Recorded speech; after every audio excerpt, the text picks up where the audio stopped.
kembali Cik Mananggita Pauriu, NIM 10120200002. Pada video kali ini, pada kesempatan kali ini, saya akan membuat video dengan memenuhi tugas ujian tingkat semester saya, mata kuliah strategi pembelajaran PAK. Pada video ini saya mengambil materi kelompok 1, materi tentang konsep, model, pendekatan, strategi, dan metode pembelajaran. Yang pertama, pengertian model pembelajaran. Model pembelajaran merupakan bentuk pembelajaran yang tergambar dari awal hingga akhir yang disajikan secara khas oleh guru. Model pembelajaran mencakup pendekatan pembelajaran yang luas dan menyeluruh.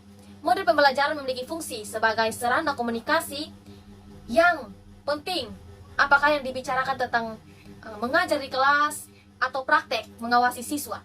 Model pembelajaran ini memiliki 4 ciri khas yang tidak memiliki oleh strategi dan prosedur tertentu. Yang pertama, rasional, teoritik yang logis, yang disusun oleh pencipta atau pengembangan landasannya pemikiran tentang apa dan bagaimana siswa belajar atau tujuan pembelajaran yang akan dicapai. Yang kedua, tingkah laku mengajar yang diperlukan agar model tersebut dapat dilaksanakan dengan berhasil.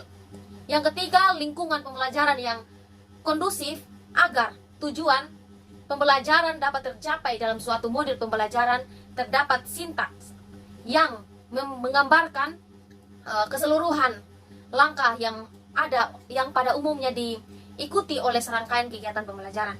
Yang ketiga, suatu sintaks pembelajaran menunjukkan dengan jelas kegiatan yang perlu dilakukan oleh guru dan siswa untuk kegiatan dan tugas-tugas khusus yang harus dilakukan siswa tersebut. Yang kedua, macam-macam model pembelajaran.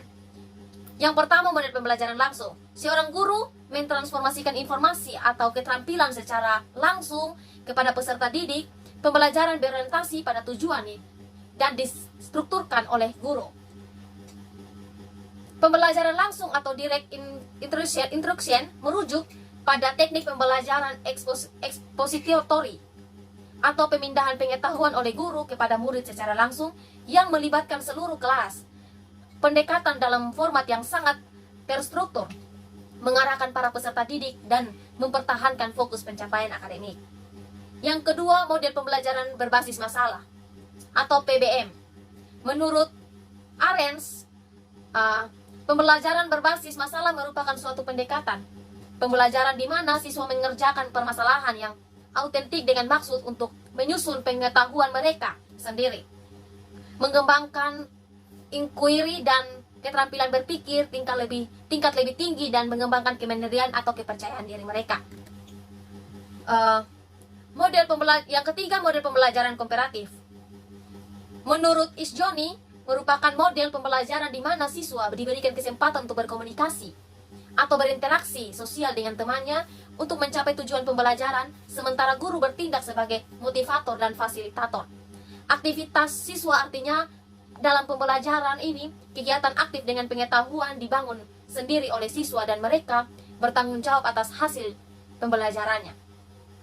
Yang ketiga, pengertian pendekatan pembelajaran.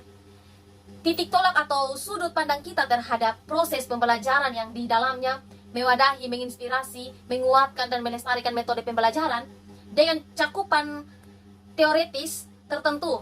Pendekatan menurut prosesnya, menurut Pervikal dan Ellington, itu pada tahun 1944 meliputi yang pertama pendekatan yang berorientasi pada guru sistem pembelajaran yang konvensional, di mana hampir semua kegiatan pembelajaran dikendalikan oleh guru. Yang kedua, pendekatan pembelajaran yang berorientasi pada peserta didik. Sistem pembelajaran ini yang banyak melibatkan peserta didik untuk berpartisipatif aktif dalam pembelajaran. Yang keempat, macam-macam pendekatan pembelajaran. Dia memiliki 4 jenis pendekatan, macam-macam pendekatan pembelajaran. Yang pertama, pendekatan pembelajaran yang berorientasi atau berpusat pada siswa, merupakan pembelajaran yang menempatkan siswa sebagai objek dalam belajar dan kegiatan belajar bersifat klasik, dan pendekatan ini guru menempatkan diri sebagai satu-satunya sumber belajar. Yang kedua, pendekatan belajar yang berorientasi atau berpusat pada guru, merupakan pembelajaran di mana siswa ditempatkan sebagai objek belajar dan kegiatan belajar bersifat modern. Pendekatan ini berorientasi pada siswa, manajemen dan pengelolanya ditentukan oleh siswa. Yang ketiga, pendekatan ekspositori, merupakan pendekatan yang menekankan pada penyampaian informasi yang disampaikan sumber belajar kepada warga belajar. Yang keempat, pendekatan inquiry, merupakan pendekatan yang mempunyai kesamaan konsep dengan istilah lain seperti discovery.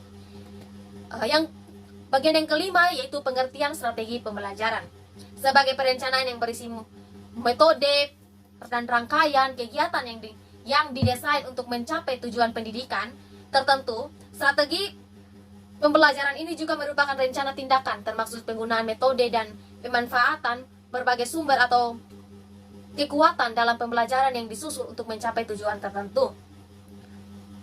Yang pertama itu strategi pembelajaran menurut Rowntree terdiri dari dua jenis. Yang pertama itu exposition discovery learning.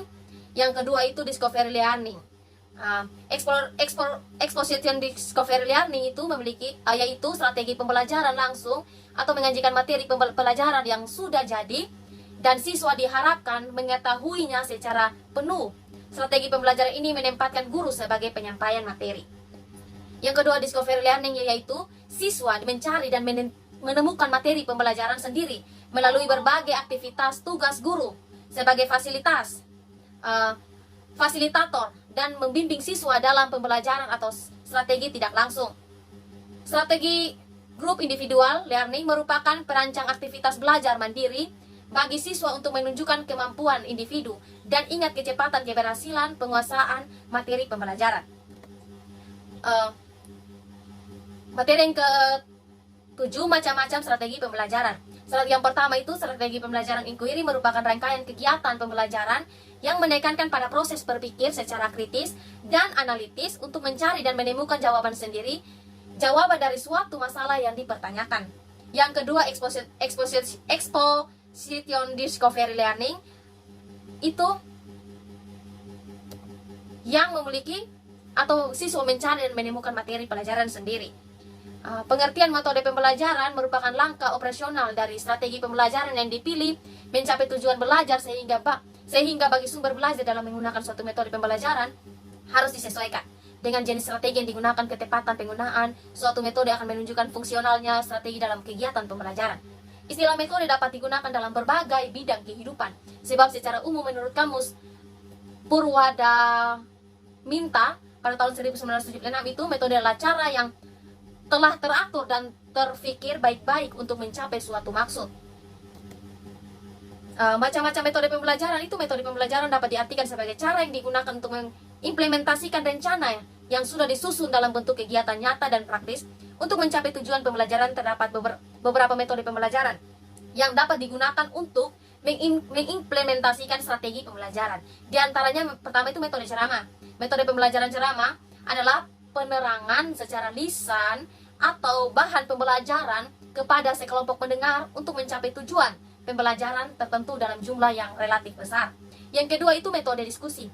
Metode pembelajaran diskusi adalah proses perlibatan dua orang atau lebih untuk berinteraksi, saling bertukar pendapat dan atau saling mempertahankan pendapat dalam memecahkan masalah sehingga didapatkan kesepakatan di antara mereka.